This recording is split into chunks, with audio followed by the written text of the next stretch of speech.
Good morning. I'm Amelia Smith with Coast Properties Group, eXp Realty in Old Town Bandon in Oregon.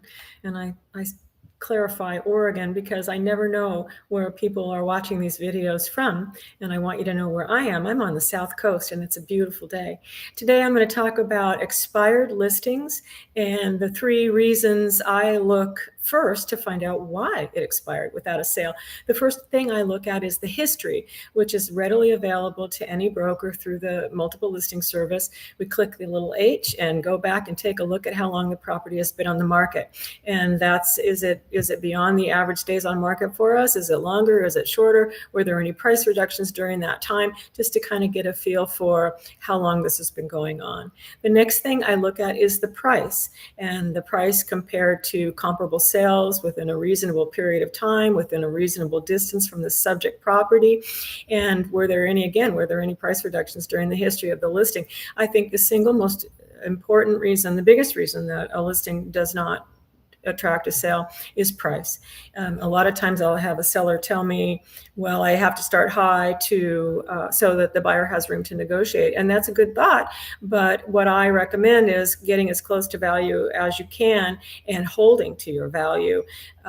Because if you start too high, you won't attract enough showings to attract a offer and get it and achieve your goal. So closer to value, I think, is better, and will get you there quicker. The next thing I look at is staging. I look at the photos and I look to see, was the home properly prepared for sale?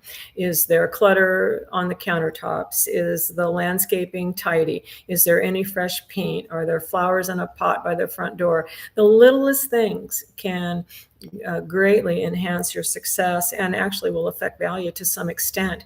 And then the next thing I look at are the photos. Are they high quality? Are they comprehensive?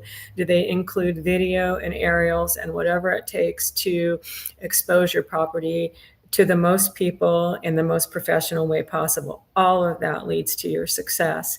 So personally, I always use professional photographer, and most often that will include aerial photography and video as well.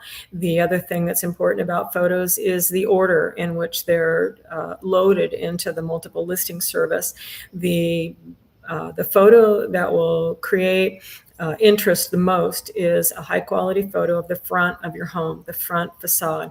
And then from there, personally, I order my photos from entry through the home. The kitchen is always very important. I always include multiple photos of the kitchen. I don't include photos of things that I don't think are germane or attractive, like full closets that are, with shoes and things like that. I only try dogs or cats in the photo, and I'm an animal lover. Believe me when I tell you I love animals, but I don't necessarily think they represent the best interest, your best interest in selling your home. So those are the things, the price, the sale preparation, and photography are the first things I look at to determine why a property didn't sell. And there's probably more, so give me a call and let's talk it over. If you have any questions, I would love it if you'd call me in person.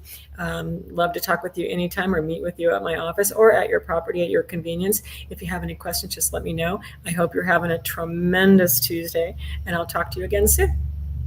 Thank you.